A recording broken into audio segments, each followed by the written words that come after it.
Good evening. Will the Standing Committee on Rules of the House please come to order?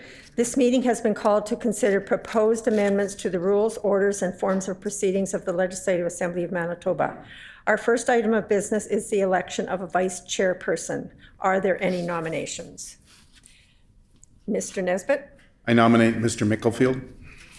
Mr. Mickelfield has been nominated. Are there any other nominations? Hearing no other nominations, Mr. Mickelfield is elected vice chairperson.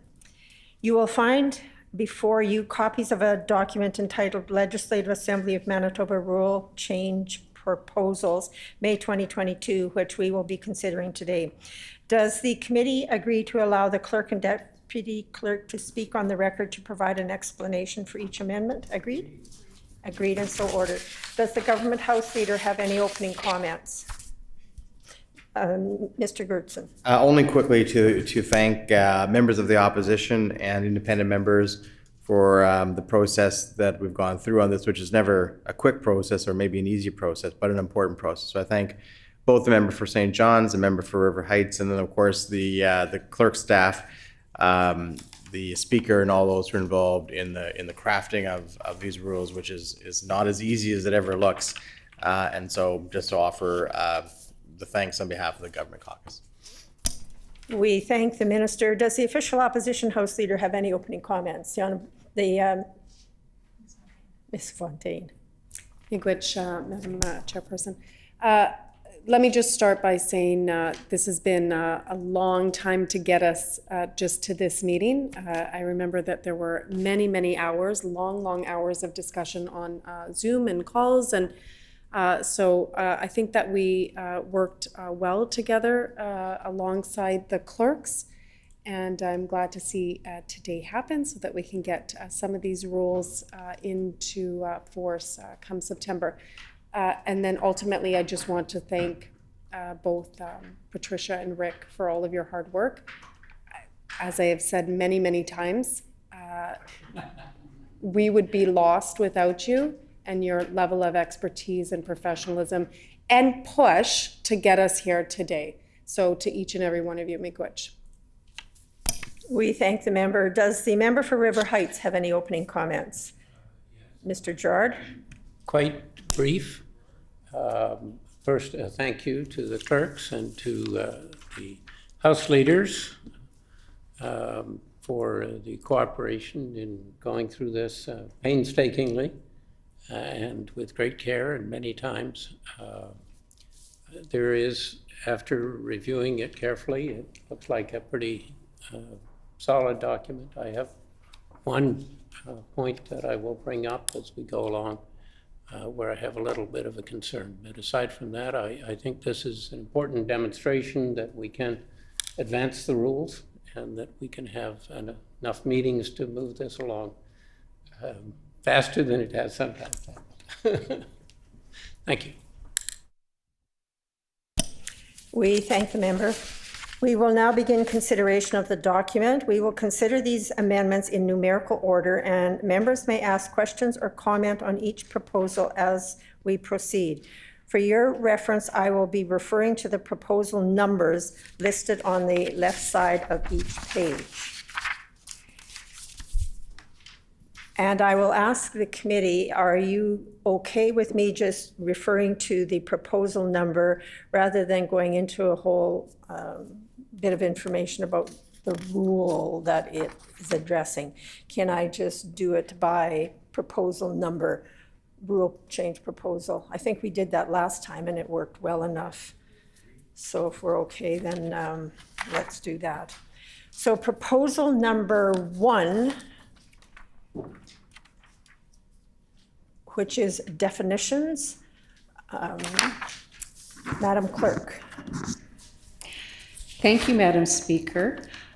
As part of trying to have an evolution in various aspects of the rules, one particular aspect we are trying to introduce is having acceptance of electronic version of documents instead of being paper-based only. And in order to aid that, we are having 3 of the definitions from the definition section of the rule book updated to include the ability for items to be either distributed, tabled, or considered as a document to either be in paper form or also acceptable in electronic form as well. We have been doing that already, but it would be good to have this put into the rules. Do the House leaders have any comment? If not, shall proposal 1 regarding the rule on definitions pass? It is accordingly passed. Rule change proposal number 2 related to removing references to the Loan Act definitions. Madam Clerk. Thank you, Madam Speaker. Bill 16 is currently before the House for consideration for concurrence and third reading and royal assent.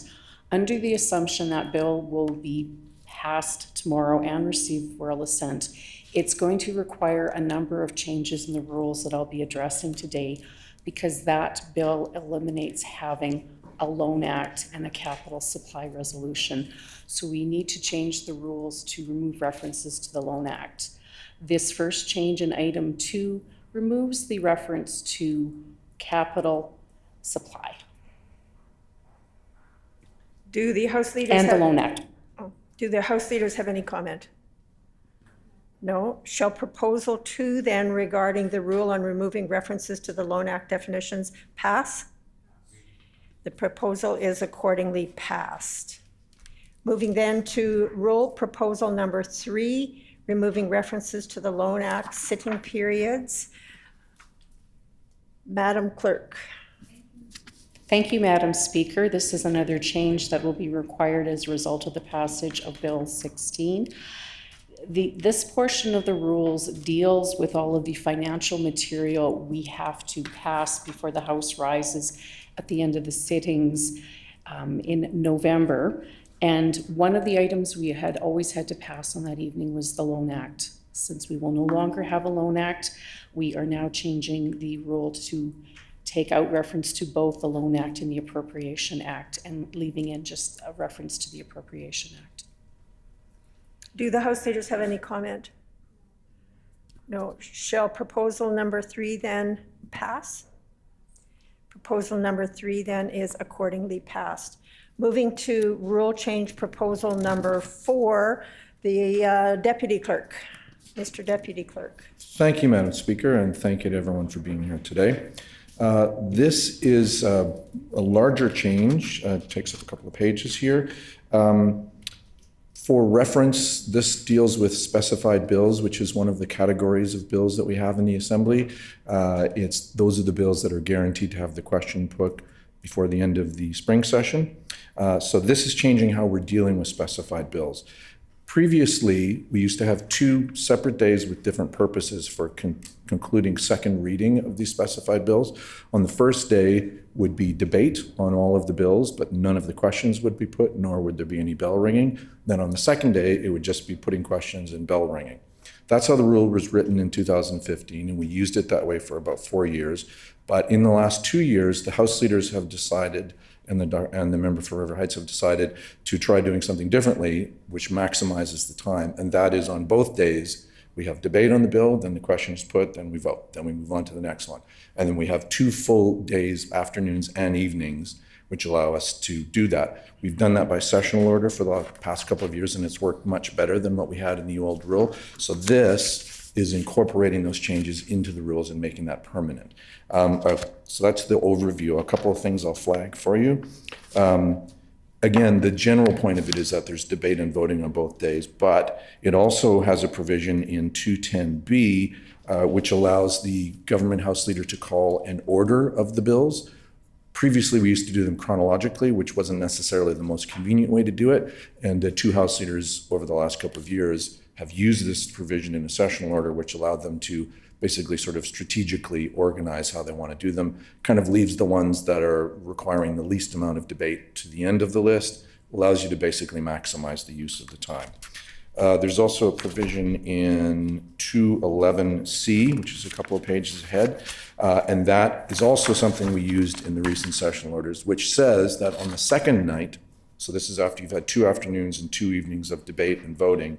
When we get to midnight on that second night, there's no more debate. If we have bills left over, the questions will still be put and you can ring the bells on them, but you only get to ring the bells for 1 minute as opposed to the usual hour. Again, all of this is designed to maximize the use of time, the most amount of debate for members, and again, the less critical bills are left to the end.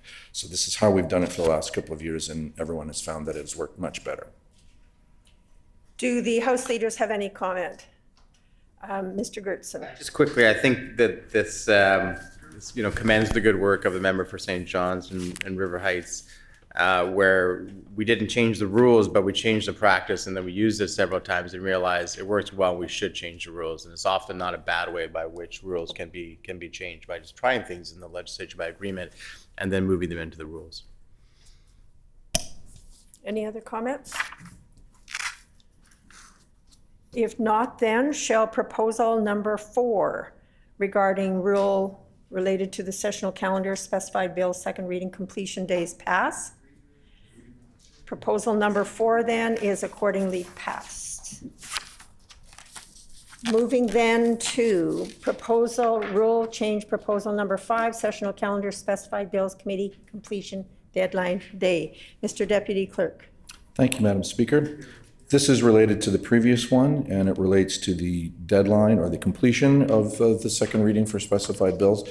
The previous rules, again, which had the second day as what we used to call the completion day, where the votes were happening, that triggered the next event in our sessional calendar. All of our events in sessional calendar are a certain number of sitting days after one of the provisions happens. The provision here is to ensure that whether or not we use 1 day or 2 days for the completion of the second reading for specified bills, the next day in the calendar cycle will still be the same.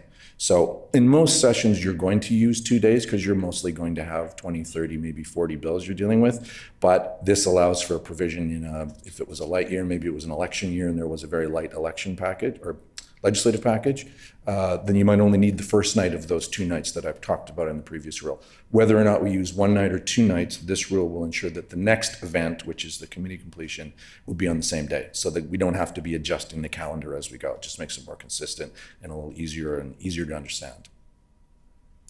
Do the House leaders have any comment? If not, shall proposal number 5 pass? Proposal number 5 then is accordingly passed. Moving then to proposal number 6, the intersessional meetings. Mr. Deputy Clerk. Thank you, Madam Speaker. This rule change actually comes from the Public Accounts Committee, and the idea here was to allow some flexibility for the Public Accounts Committee to be able to call meetings intersessionally. We have a rule that exists which says that if for any intersessional committee meeting you need 10 days notice, and part of the reason for that rule when it was brought in, I think close to 20 years ago now, was to ensure that a government couldn't, in the middle of summer or even in other intersessional period, sort of surprise an opposition with a meeting on a bill that was, maybe it was a contentious bill and they tried to kind of make it happen quickly. That was agreed years ago by all parties to have 10 days notice for it was intended primarily for those kind of bills, but it was written to apply to all bills. It's less important for public accounts to have 10 days notice because the public accounts meetings are called by a steering committee and it's organized kind of backstage. So the 10 days notice isn't really required, and it gives much greater flexibility to the public accounts committee, specifically the steering committee, which I'll be talking about later, to call meetings of the public accounts. So the change was originally brought in for that. In discussion, we also decided that it made sense to do it for the Rules of the House Committee, this committee, to also give that committee some flexibility. So say it was in February and we were in the midst of one of these rule change sessions and we decided, the House leaders said, we're ready to go, we want to have a meeting tomorrow on this. Under the current rule, we'd have to wait 10 days. Once this is changed, the government House leader could call it and we could do it right away. It gives us flexibility for those 2 committees and just those 2 committees. Do the House leaders have any comment? Mr. Gerard. Yeah, I have a concern here. It's a little bit less for the Standing Committee on the Rules of the House, because by tradition, all three of us would be involved in making that decision. But I'm particularly concerned about the Standing Committee on Public Accounts, because that date is set by the chair and the vice chair, right, which is of the two major parties, and presumably with the Auditor General or whoever is coming before the public accounts also in that decision. But there's no requirement to give Liberal Party representative that 10 days notice, all right, so that it becomes a problem for us to ensure that we've got the flexibility to be at 1 or 2 days notice for a PAC committee meeting. And I'm not convinced that there doesn't need to be 10 days planning with the Auditor General or whoever in any event. So I really think that the requirement of 10 days should stay for the Standing Committee on Public Accounts. I think that people should be able to plan far enough ahead. That would be my recommendation. Ms. Fontaine. I just have to put this out here, like, why are you bringing this up now? We all agreed on these changes. We went back and forth, back and forth, back and forth, back and forth, which you agreed to these changes. So I don't understand why you're doing this at this particular moment when you've had this, and we all agreed that we would move forward with this meeting based on the agreement for all of these rule changes. Mr. Gerard? I mean, we're all continually reading through them and checking as we go. And in discussion, this was a concern. I think I probably should have brought it up earlier, but I think that it's a realistic concern, and so that I'm bringing it up now. Mr. Deputy Clerk. Speaker. So I understand your concern, Dr. Gerard. I'll say I get a couple of things. This did come as a request from the Public Accounts Committee, which currently includes the member for St. Boniface, one of your colleagues. So I'm not trying to speak for him, but I believe that he was aware of this change as well. And you're correct that Public Accounts Committees definitely take a lot of time to organize, but that happens through the steering committee, and the steering committee meets regularly with the entire committee, where they will map out, and I know Mr. Nesbitt is the Vice Chair of Public Accounts, and he might want to mention this as well, but I know the steering committee, in discussion with the entire committee, does, they have a fulsome discussion of their current and future agendas and plan things out, usually weeks, sometimes months in advance. Currently, we have a meeting called for later in June, and that was decided weeks ago. So all of that is worked out, if you like, backstage, and so the idea behind changing this, and again, it did come from the Public Accounts Committee, was that they wanted, after they'd done all of their backstage discussions, they didn't want to have to wait another 10 days to call a meeting. They wanted that kind of flexibility. That's my understanding of it as it came to us from the Public Accounts Committee. Mr. Nesbitt. That's the essence of it. And I think in reality, I think there would usually be more than 10 days notice given because of the requirement to have deputy ministers and staff at the public accounts meetings. So I guess it gives some flexibility. I don't see it being used very often, maybe just in extenuating circumstances. I don't think there's any desire to leave the Liberal representatives out of any committee meetings or make it tough on you. Any further comments? If not, shall proposal number 6 pass? Proposal number 6 is accordingly passed. Moving then to proposal number 7, disorder in committees. Mr. Deputy Clerk. Thank you, Madam Speaker. So the current wording of this rule creates a situation where one MLA could shut down an entire meeting of a standing committee by disregarding the authority of the chair.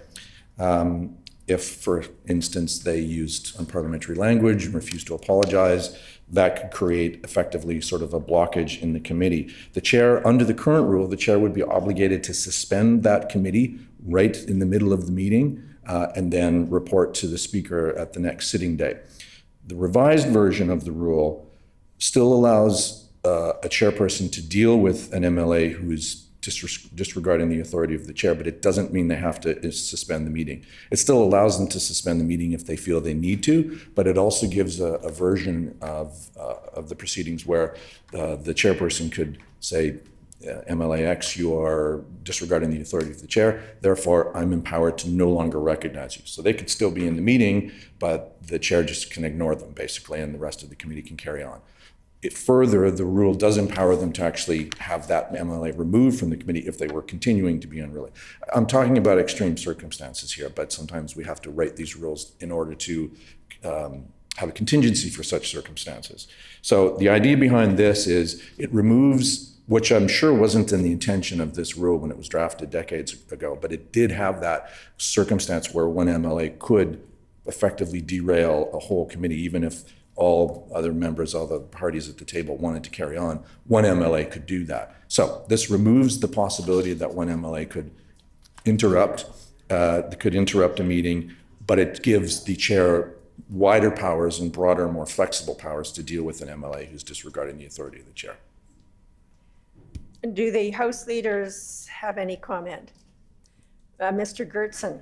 I was tempted to say I'm sort of discouraged. I never thought of this in opposition, but I would say more seriously, in the 19 years I've been elected here, I've never seen the need for this, but I've seen it get close enough that there probably is a reason for this to be changed. And so I don't think we're addressing a current problem, but we're addressing a problem that could be an issue at some point based on past experience.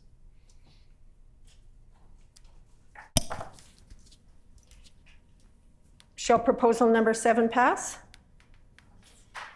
Proposal number 7 is accordingly passed. Proposal number 8, members' dress code. Madam Clerk. Thank you, Madam Speaker. In discussion between the House leaders, there was a desire to do something in terms of formalizing a dress code for the House because one currently does not exist. And based on those discussions, we've put in provisions to provide for several categories, including professional, contemporary business, traditional, Indigenous, and traditional, cultural, or ethnic that does not offend the dignity of the Assembly, which would mean that members would no longer have to require permission of the Speaker to enter the chamber wearing traditional and Indigenous clothing or traditional, cultural, or ethnic clothing. The committees of the House have a little bit more of a casual dress code, so that's why the term business casual dress code is permitted. And it finally still gives the Speaker the authority to oversee dress code exceptions and provide guidance if members have questions. Do the House leaders have any comment? Shall proposal number 8 pass? Proposal number 8 is accordingly passed. Proposal number 9, land acknowledgement. Madam Clerk. Thank you, Madam Speaker. I am so proud to see this come into our rule book because we are the first jurisdiction in Canada to be doing this in terms of having a daily land acknowledgement, and this makes it permanent in the rules. We will have a land acknowledgement. The House will have the ability to change what is in the land acknowledgement over time, but we've got it. We were the first ones, and I'm proud to see it go into our rule book. Do the House leaders have any comment? Mr. Gertson. Only that. I know that the actual text of the acknowledgement is often an issue and one that was resolved through consultation, but that doesn't mean it might not come back up as an issue of consultation. So this prescribes that an acknowledgement happens, but there could always be further consultation on what that acknowledgement is. Any other comment? Shall proposal number 7 pass? Oh, 9. Shall proposal number 9 pass? Proposal number 9 is accordingly passed. Proposal number 10, opposition day motions. Madam Clerk. Thank you, Madam Speaker. We're providing a clarification in the rules here for circumstances where when we're considering an opposition day motion, if there are no more members who wish to speak before the time when we might normally be adjourning, it directs that the speaker puts the question, because there had been some confusion what would happen if no more members got up to speak to it. Well, then the speaker does put the question. It clarifies that. Do the House leaders have any comment? If not, shall proposal number 10 pass? Proposal number 10 is accordingly passed. Moving then to proposal number 11, budget debate, speaking time exceptions. Mr. Deputy Clerk. Thank you, Madam Speaker. This actually is the same as a couple of other changes, which we'll see in the next moments. This is a provision that clarifies, in conjunction with the other rule changes, how we refer to leaders of recognized parties. In this rule, it's already saying leaders of recognized party, and some of the ones following it, it had a different terminology, so we're changing it all to this. The other thing that it does here is, this is the rule that grants leaders of recognized parties to transfer their unlimited speaking times to other members, and this change clarifies that they can only do that to members of their caucus, not to members of another caucus. So the leader of the Progressive Conservative Party could transfer to another member of that same party, but not to the Liberal Party. An unlikely circumstance, we're aware, but it's good for rules to be very clear. Do the House leaders have any comment? Shall proposal number 11 pass? Proposal number 11 is accordingly passed. Moving then to proposal number 12, reducing paper-based processes, tabling documents quoted. Mr. Deputy Clerk. Thank you, Madam Speaker.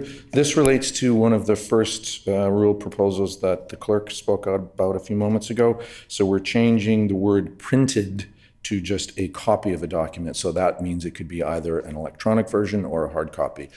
And just to add a little bit more context to what the clerk said a moment ago, part of the reason this has emerged is because in the last 2 years, as members are aware, we've been sitting virtually. And when a member's sitting virtually, when they want to table something, they have to send it electronically.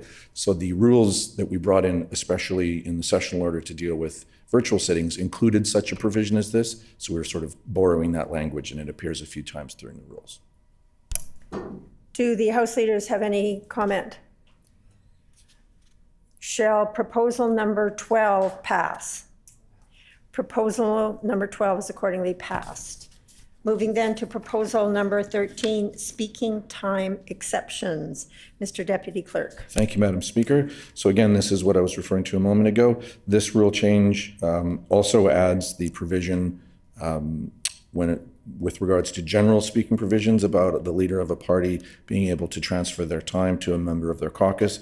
This also changes the wording in this rule, the same as the one that we looked at a minute ago, to leaders of recognized parties. Currently, this rule said leader of the government or of a recognized opposition party. Just for clarity and for consistency, all of these references will now be leaders of recognized parties. Do the House leaders have any comment? Shall proposal number 13 pass? Proposal number 13 is accordingly passed. Moving then to proposal number 14, throne speech debate, speaking time exceptions. Mr. Deputy Clerk. Thank you, Madam Speaker, and this is the last in these three changes. So the same thing is happening here, transferring to a member of, the leader can transfer their unlimited time to a member of their caucus, and also making uniform leaders of recognized parties. As this one had yet a third variation, it said leader of the government or of the official opposition or of a recognized party. So we're just making it consistent and the same. Do the House leaders have any comment? Seeing none, shall proposal number 14 pass? Proposal number 14 is accordingly passed. Moving then to proposal number 15, reducing paper-based processes, reading the question. Mr. Deputy Clerk. Thank you, Madam Speaker. And again, this is a rule that has a reference to a document being printed and distributed. So we're just changing that to distributed. It's not changing the intent of the rule at all or how the rule works. It's just allowing that to be an electronic or a paper copy. Do the House leaders have any comment? Seeing none, shall proposal number 15 pass? Proposal number 15 is accordingly passed.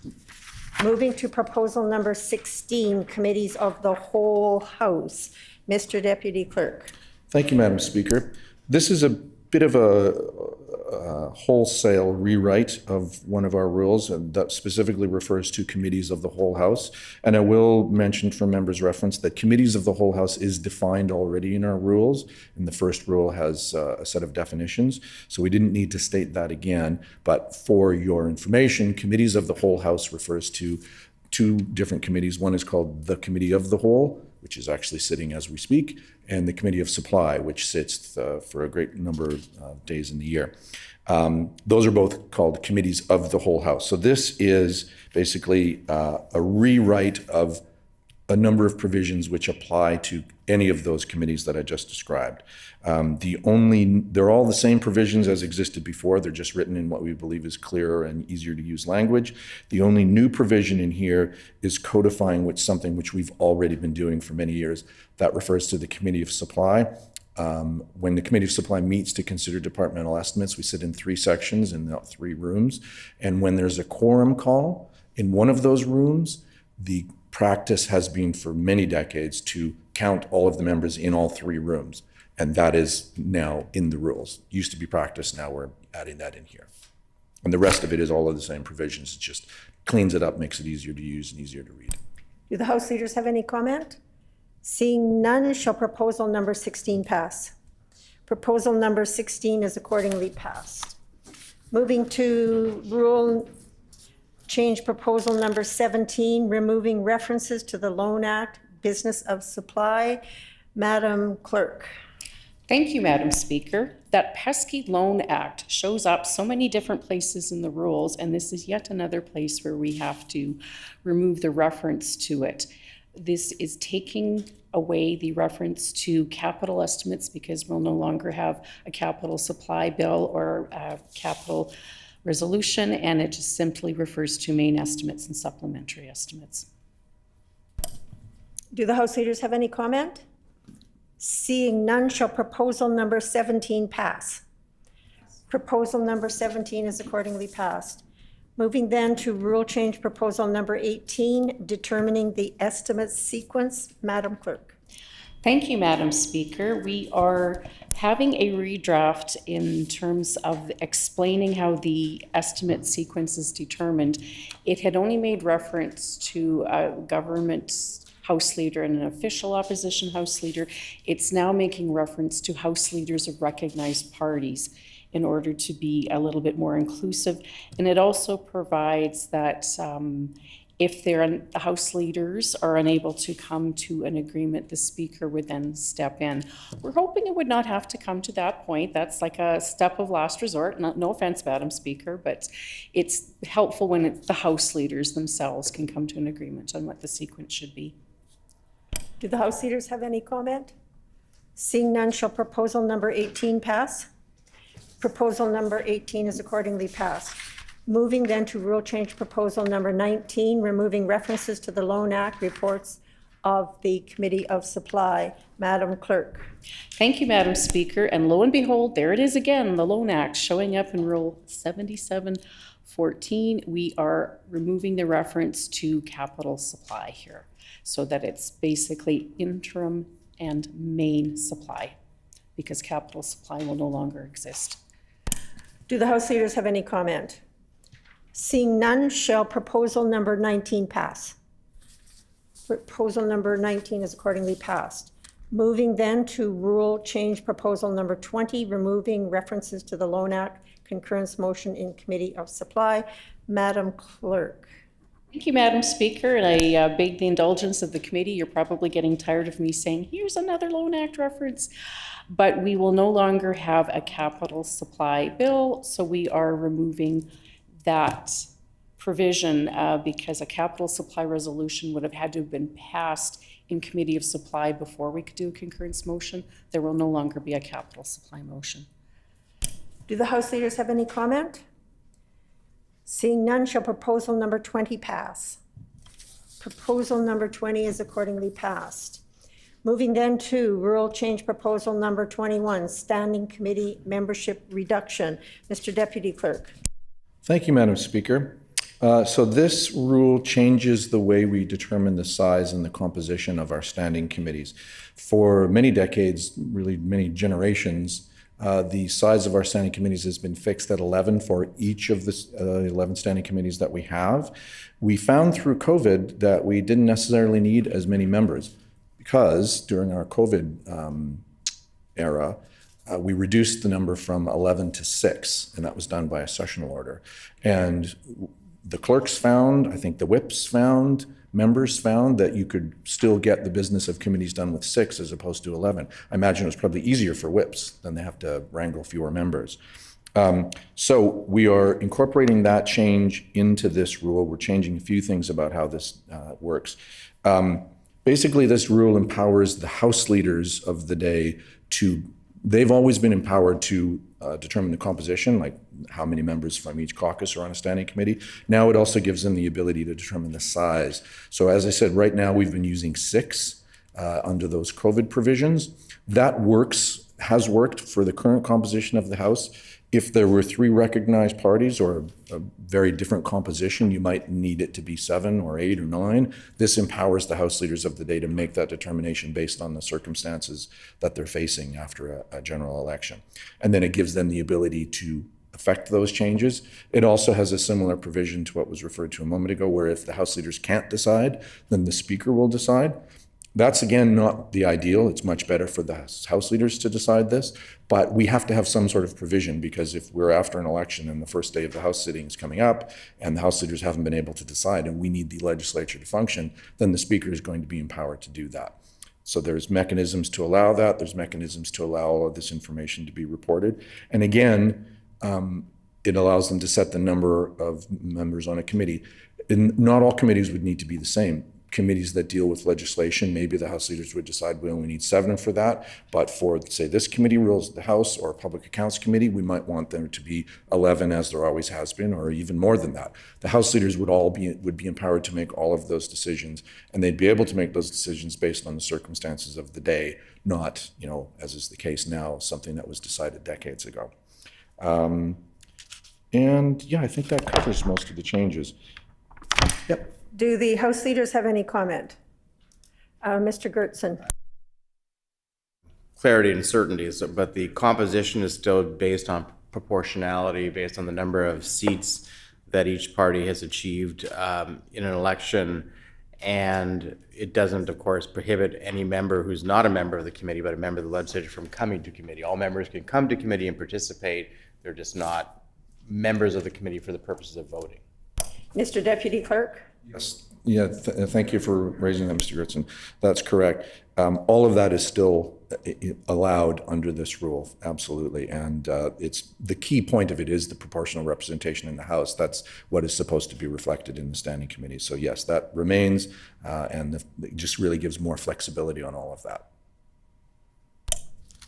Any further comment?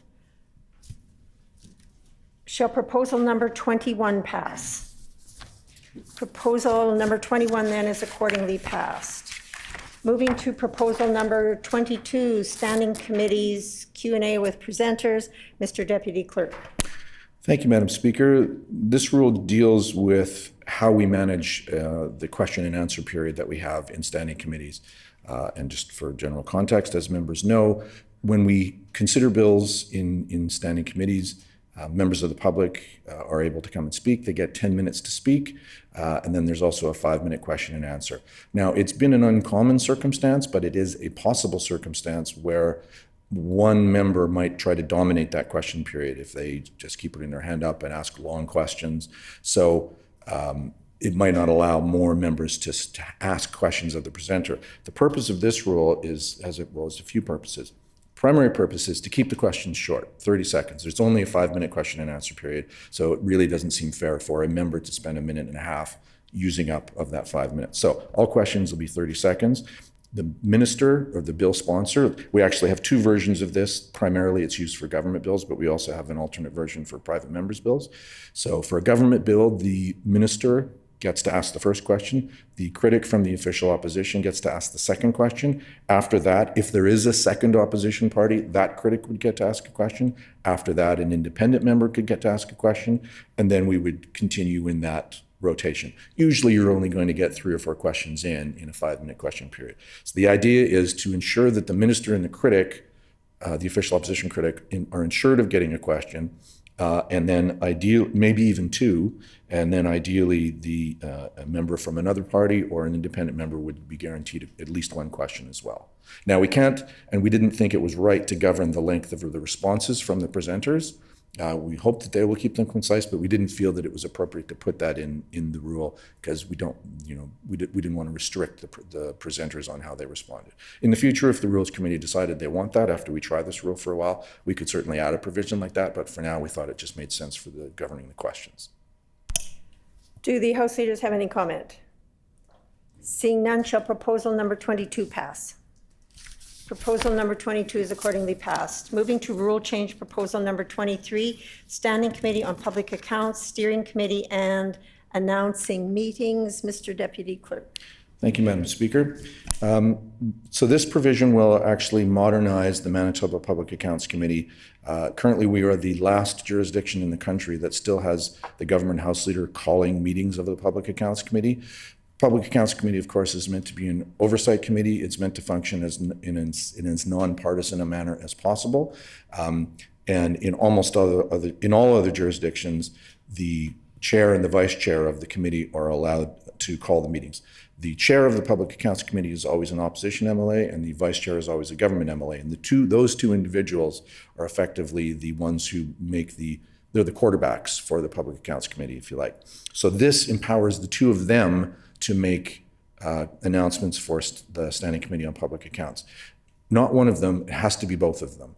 So that ensures that the official opposition and the government are always going to have equal input on both the timing of committees and also the agenda. And to refer back to Dr. Gerard's question from before, again, this also puts into the rules the steering committee for the Public Accounts Committee, which has been in place since 2007. And I will say, just for historical reference, you're actually looking at two long-serving public accounts clerks over here back when we were both in committees. We each managed the Public Accounts Committee for a long time, so this speaks to our roots. And the idea is that the steering committee, which has been in effect since 2007, is now, and that's happened by practice, it's now in the rules and it exists, and therefore it can't go away, because it serves a crucial function of making sure that the Public Accounts Committee functions as effectively as possible. And this, again, gives this, in conjunction with the timing rule that we passed earlier, gives the Public Accounts Committee more flexibility to do what it does. And that is, and I can say also that recently the Public Accounts Committee has been meeting quite a lot, and everybody involved seems to be in agreement that things are going pretty well there. So this will give them a little bit more flexibility and authority. Do the House leaders have any comment? Mr. Gertz. Commend the members of PAC from all parties. I think they're doing a really good job of holding more meetings and functioning in a way that PAC does, not exactly like it does across the country, but more in line with other jurisdictions. Mr. Nesbitt. Just a question on Rule 110, bracket 4 there. Minimum of 9 PAC meetings per year. What's the penalty if you don't call 9 PAC meetings a year, and why is it 9? Yes, Mr. Deputy Clerk. Excellent questions. First answer is there is no penalty. Someone might get upset, but there's no provision in the rules that no one's pay gets docked. It's really meant to be, I guess, more of an encouragement. Why it's there, that was introduced in the mid-2000s, I believe. And at the time it was introduced, Public Accounts Committee was almost not meeting at all. Sometimes they met once a year. And that had been going on for decades through different governments. So it was meant to sort of spur the committee. And the number was arrived at, as there are many things in this building, through negotiation and compromise. I think somebody wanted, at one time it said 8, and I think another time it was 12, and then it's been changed a few times, the number. This has been in place, the 9 meetings, for a number of years now, and it was basically a compromise that a previous version of the Rules Committee came up with. Madam Clerk. Thank you, Madam Speaker. It was also put into a numerical form on the basis of consultation with public accounts committees across the country, because every year they meet in conference and talk about developments in each jurisdiction, and Manitoba would often come back feeling kind of like poor country cousins because we met the least compared to other jurisdictions. So there was a desire to have a minimum number of meetings a year. Any further comments? Seeing none, shall proposal number 23 pass? Proposal number 23 is accordingly passed. Moving then to the next proposal, number 24, 3 readings, wording update. Madam Clerk. Thank you, Madam Speaker. This is simply plain languaging and action. The current rule says 3 several readings. Nobody talks about several readings. It's really 3 separate readings, so we changed the word separate and put that in there. And it also notes that every bill other than a supply bill, because when we're doing like interim supply or if we're doing the Appropriation Act, we often do that all in one day, so that's an exception to the provision of it being done on several different days. The House leaders have any comment? Seeing none, shall proposal number 24 pass? Proposal number 24 is accordingly passed. Moving then to rule change proposal number 25, reports list. Madam Clerk. Thank you, Madam Speaker. Honestly, this is not a case of the clerk trying to get out of work. It is a case of, it's an administrative matter that really doesn't belong in the rules because it's not procedural. This is a report that is prepared every year and given to members. And it was felt, especially from the Journal's office, that it probably shouldn't be in the rules because they just do it as a matter of course. Do the House leaders have any comment? Seeing none, shall proposal number 25 pass? Proposal number 25 is accordingly passed. Moving then to rule change proposal number 26, reducing paper-based processes, duties of law officers. Mr. Deputy Clerk. Thank you, Madam Speaker. This is another one of the rule changes that is allowing us to deal with both hard copy and electronic versions. This rule, 148.2, specifies the duties of the law officer, who is legislative counsel. So we didn't change any of the provisions about what the legislative counsel does. We just changed the words printed or reprinted to published and republished. And we also added in paper and electronic form, which Leg Counsel already does because, as many of you would be aware, all of everything that they produce goes on their website and our website as well. So this is already happening. It's just making it, it's putting into the rules that it can be paper or electronic copies. Do the House, Mr. Deputy Thank you. Clerk. And out of an abundance of caution, we did run this wording by legislative counsel, the law officer, and they were fine with this. Do the House leaders have any comments? Seeing none, shall proposal number 26 pass? Proposal number 26 is accordingly passed. Moving then to rule change proposal number 27, reducing paper-based processes, remittance of fees.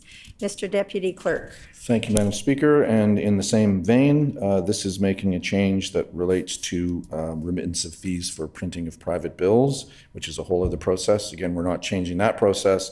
We're just changing the word printing the bill to preparing the bill and also adding in both hard copies and electronically for the same reasons I've already described. Do the House leaders have any comment? Seeing none, shall proposal number 27 pass? Proposal number 27 is accordingly passed. Moving to rule change proposal number 28, removing references to the Loan Act. Madam Clerk. Thank you, Madam Speaker, and we've saved one of the best for last because we will no longer be doing a Loan Act. We will only be considering one bill when we are completing the entire financial process. And I invite members to look at the current rule and the new rule, because you will notice that a number of steps are no longer there. And so on that evening, we're just dealing with one bill. And hopefully that puts a smile on members' faces, because it can get kind of long and, even as a clerk, I'll admit, tedious trying to deal with 2 bills.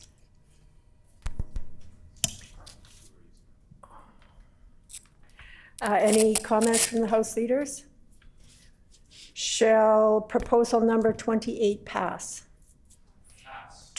Proposal number 28 is accordingly passed.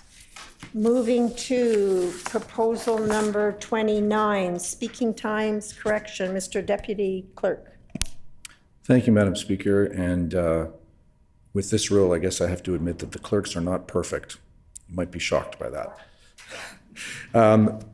In 2021, when we were going through a set of rule changes, one of the rules that was proposed and ultimately removed from the final package was to put a specific time on how long a first reading speech could be.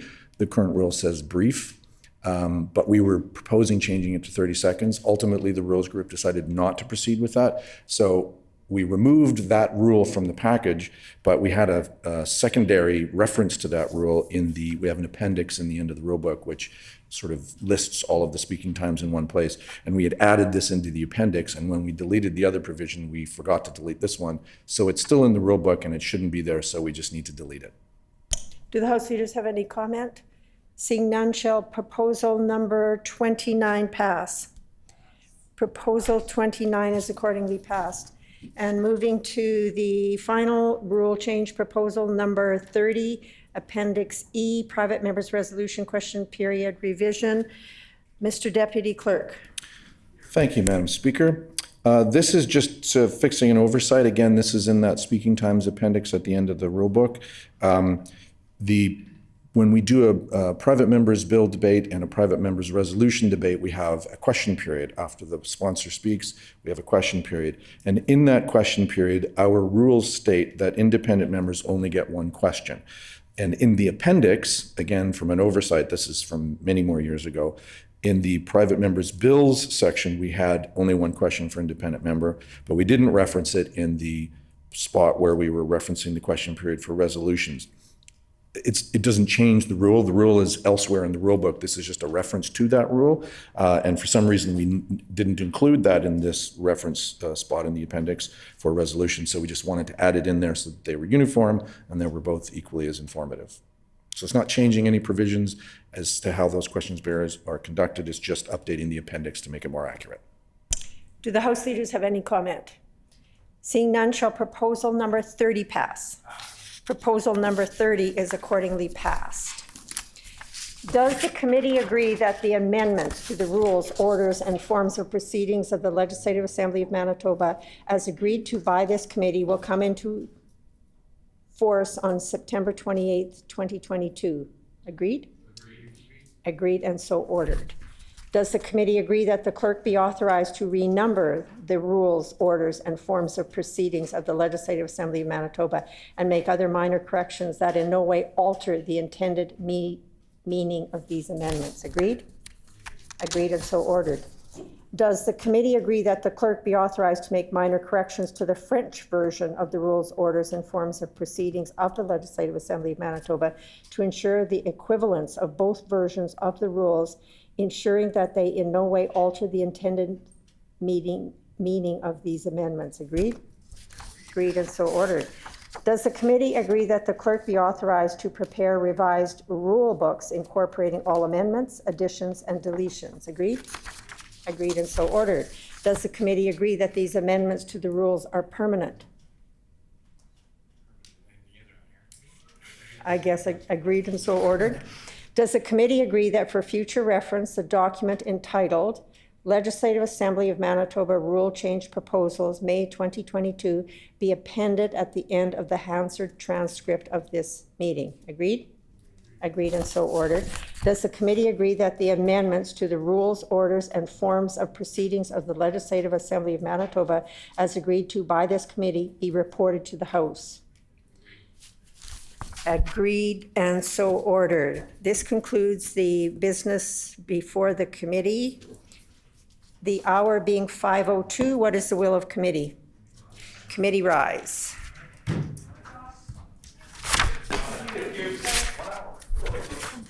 Make sure to put your mic off.